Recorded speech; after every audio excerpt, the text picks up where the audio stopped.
Hello, everyone. This is Suzanne Knaber-Nicole from Police Science Doctor. Everything is a little bit later today. My email was only just sent out. It's all a bit disorganized. I was teaching all day yesterday, and today and tomorrow I'm doing a full day's course at the College of Policing here in England on how to become a facilitator of an Hydra immersive learning suite.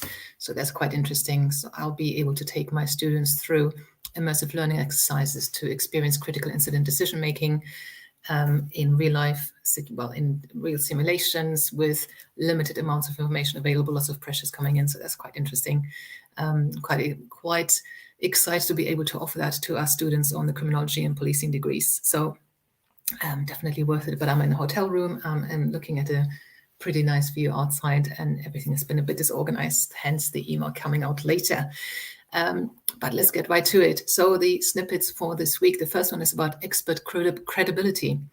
People's ingrained views affect how they view an expert who makes statements going against those views, depending on how emotive the subject is. So obviously, we all have confirmation bias, and that is also the case with emotive subjects.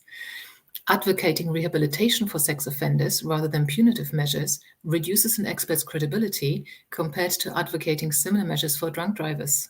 So the only difference here being the offense that the offender committed, which is unfortunately something that might prevent perhaps some experts from speaking out about what evidence there is available about the effectiveness of certain measures taken. The second snippet for this week is about religiosity and criminal intentions. It was found that prisoners who have committed serious offenses display a negative correlation between religiosity and intention to drive drunk. This effect is the same between female and male offenders and also black or white individuals. So a point is quite interesting that, somebody being religious has lower intention to commit drunk driving, but obviously they looked at this one specific offense. Would be good to find out if that affects their intention of committing offenses across the board, and also whether then they stick to that intention. But it's a good start. And the third snippet for this week is about predictive profiling software. So does predictive profiling software work globally? Professional predictive profiling software produced by a developed country and then tested in Uruguay did not outperform local police analysts. A specially trained task force that was then sent to these crime hotspots identified by the software outperformed the status quo officers sent to patrol in the identified area. So there's two interesting findings in there, and actually that study consisted of there were two studies in this paper. The first one was about the software that was developed in, I think, the USA, was tried in Uruguay in South America.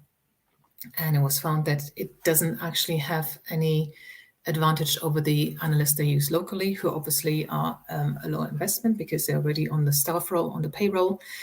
And the other part found out that if you've got a specialist task force who are trained in patrolling hotspots areas, they are more effective at reducing crime in those hotspots than the normal patrol officers there. So that's quite interesting. So as I didn't mention it in the beginning, the purpose of Police Science Doctor is to bring research findings to you that are relevant to your role. You won't have something relevant in each week's snippets, perhaps because there are so many different roles you guys cover. But there are 3 different ones every week, and this is week 150. So hopefully you'll be able to find something in all the previous ones. You can access the entire back catalog as a PDF on the read page of the Police Science Doctor website if you join the free Police Science Doctor email list, which you can do at any time. Just Google Police Science, go to Police Science Doctor, and just enter your details into the form that pops up there. I've got lots of law enforcement practitioners on there. And what was the other thing I was going to say? So you've got the website, you've got the back catalog of all the ones that we've got on there. And and then when you're on the email list, I'm a little bit disorganized now, you get these snippets emailed to your inbox every Tuesday. So you have the link to the original research there. You can then follow up with that research if you want, and if you can. Whether you're able to access the whole article is unfortunately beyond my control. It's down to the publishing organization of that journal and whether your organization perhaps has a subscription to that journal. But I forgot to show you the button. I'm really disorganized today. But I hope that you find something useful in as many weeks as possible and go through the other ones. Just browse through the back catalog and look at for any research that is relevant to you.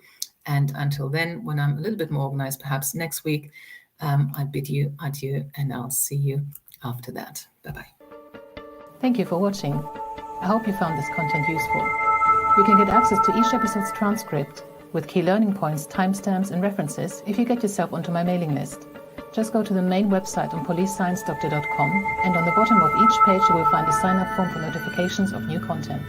Just enter your first name, your preferred email address, and the type of organization you work for. You will not get any spam. This is just for me to let you know about new content and for you to get access to all the transcripts.